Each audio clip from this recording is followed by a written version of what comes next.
It's been 100 years since women earned the right to vote. And to honor the trailblazers of the movement, former state Senator Sheila Kuehl served as keynote speaker at a celebration. Reporter Alexa Sita takes us there. We all know the names of Susan B. Anthony and Lucy Stone, Sojourner Truth, Elizabeth Cady Stanton, Lucretia Mott. They're just some of the national figures who fought for a woman's right to vote. On a state level, California women are celebrating a century of suffrage, and the League of Women Voters celebrated the anniversary with a history of the journey. Politics was sordid and degrading, and therefore not for women to participate. That's what many anti-suffragettes believed before the turn of the 20th century. But activists pressed on, believing their vote would change America. They believed that if a woman could vote, they could clean up dirty politics, they could cure social ills like child labor, prostitution, and poverty. The 1911 statewide referendum for the woman's vote passed by a wide margin. And 100 years later, the female point of view in policies and politics is still critical. The idea that having that voice, some other voice, would make a difference. But adding the female voice should only be the beginning. It's exactly the same when people of color join their legislature, when gay and lesbian people, when people with disabilities, so that you really see the panoply of American society. So in celebration of the 100th anniversary of women's suffrage in California, I'd like you to raise your glasses, if you would, to the women and men that fought that good fight, to the women and men that pushed for it, to the men who voted to make it happen. Come on, we weren't there at the polls. Here's to them, to all of them. Thank you.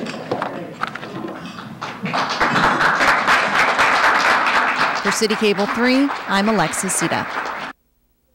Thank you, Alexa. Kuehl is a trailblazer in her own right. In 1994, she became the first openly gay person elected to the California legislature. For more information on California's League of Women Voters, go to ca.lwv.org. The state's congressional landscape will soon look different thanks to redistricting. The South Bay will retain 2 state Senate seats, but the demographics of each would dramatically change. Reporter Jacqueline Quinn finds out what this means for Torrance. A huge disappointment for Torrance. Now, other cities, obviously, you don't feel this way, but Torrance, we feel that we were slighted. He's talking about the city's new state Senate and congressional districts recently approved by the LA County Board of Supervisors. Mayor Scotto says the new boundaries mostly split the city of Torrance rather than unite it. If you cut a city in half, the argument could be that you have 2 people that would represent you. But the reverse argument of that is better to have a city of approximately 150,000 people having the clout with their representatives to say, look, this is what we'd like you to do for us.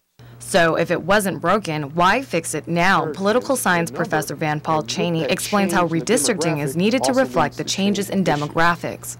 This is one of the main aspects about redistricting, because if those demographics change, the issues will change, and a number of times you may have a person who is in a seat for a number of years, they may lose touch as far as what is on the forefront of individuals within a location. And district maps are redrawn every 10 years after the census, but since 2008, the California Citizens Redistricting Commission was put in charge of the process. They say the new political districts have all been drawn accurately, but that also means strange lines have been drawn.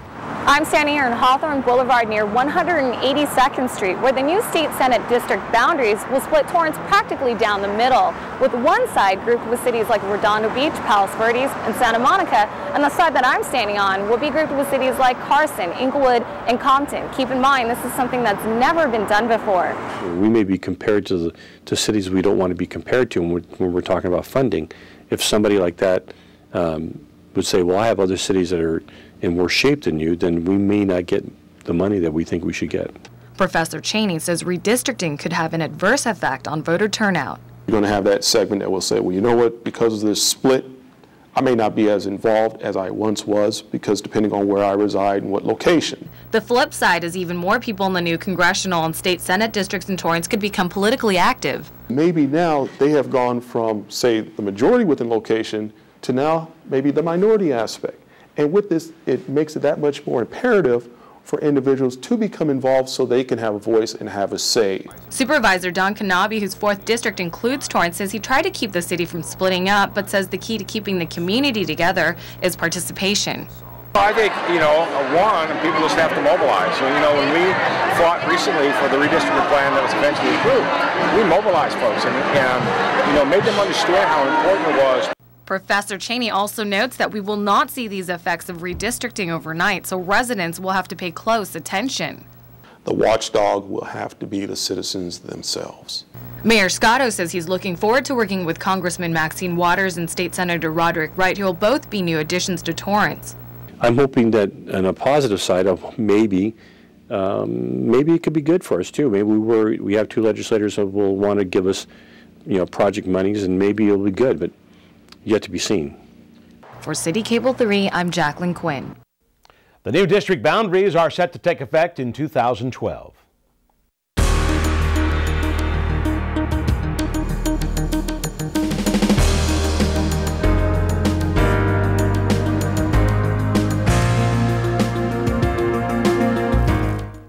When teens are involved in an unhealthy relationship, they often don't know where to turn. But Torrance students can protect themselves from harassment. Reporter Hiba Samad finds out how teens can prevent young love from becoming dangerous.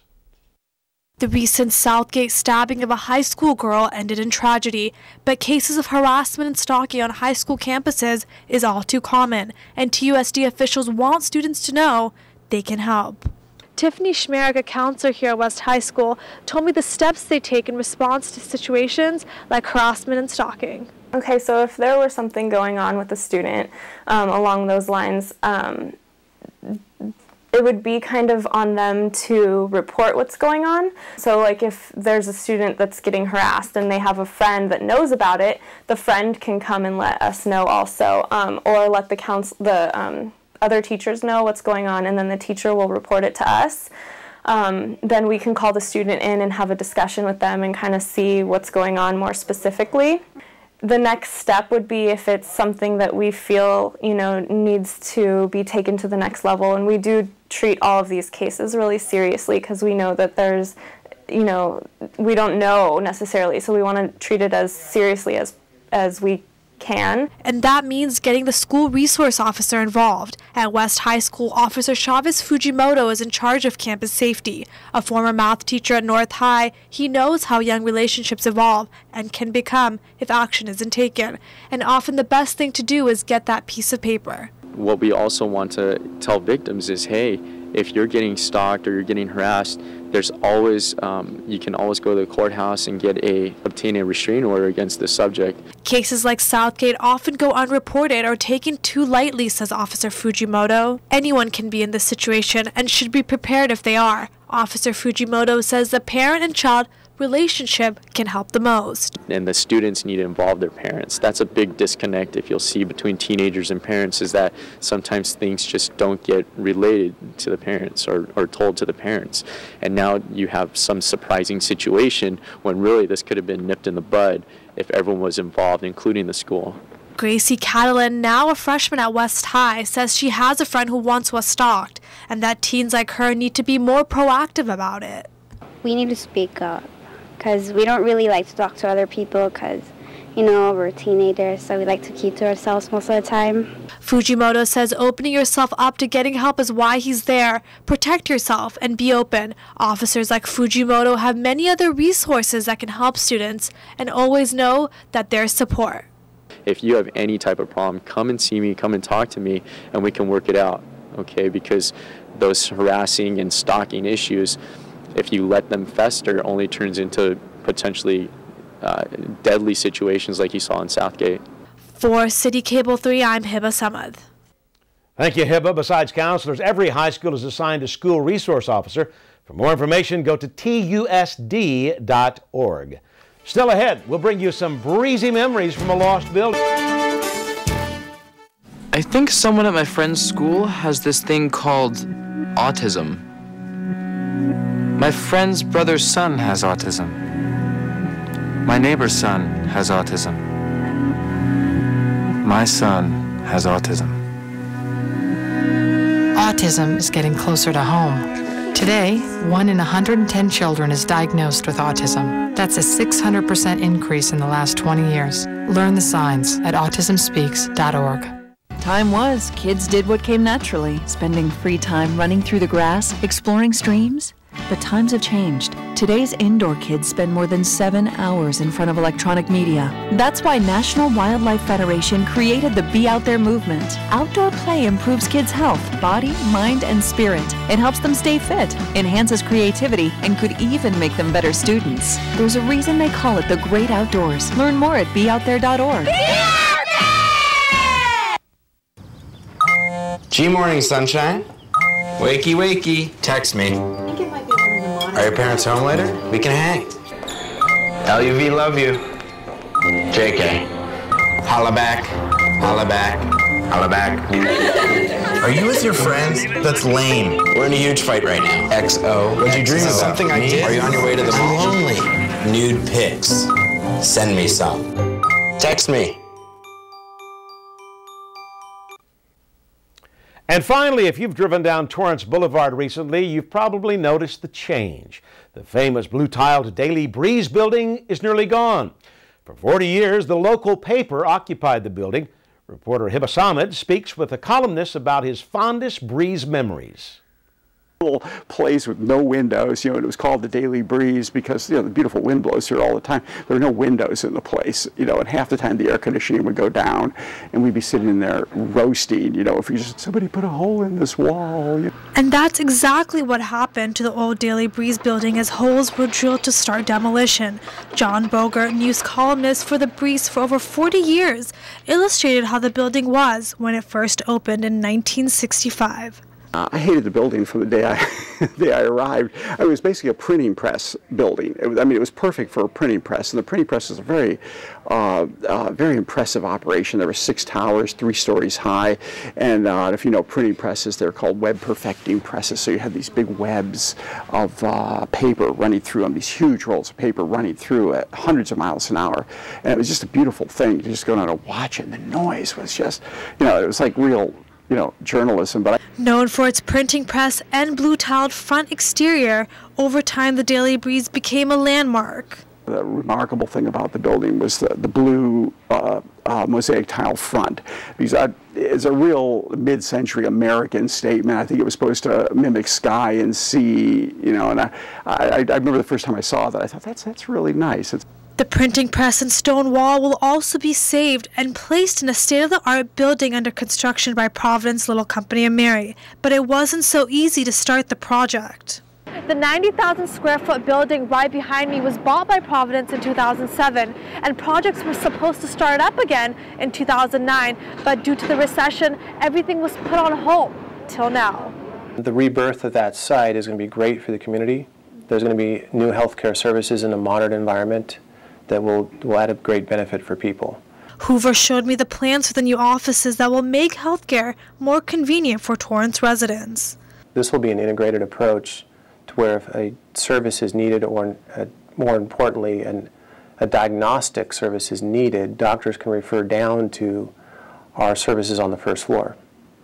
So it'll be a huge benefit for people not having to travel throughout our community to get the needed diagnostic services. Very modern equipment to treat cancer, as well as some woman imaging equipment for women's health, as well as new X-ray MRI machines. Regardless of the new building, locals will still remember the past. And while Bogert has moved on, there's one thing he will miss. I'm still mad about the tree. For CitiCABLE 3, I'm Hiba Samad. Thanks, Hiba. Bogert was referring to the tree in front of the building that was not saved. The demolition is expected to continue until the end of this year. That's going to do it for us on This Week in Torrance. I'm Ben McCain. If you've missed any portion of our show, you can catch us again at 11 a.m. and 6 p.m. Thanks for joining us. We'll see you next time.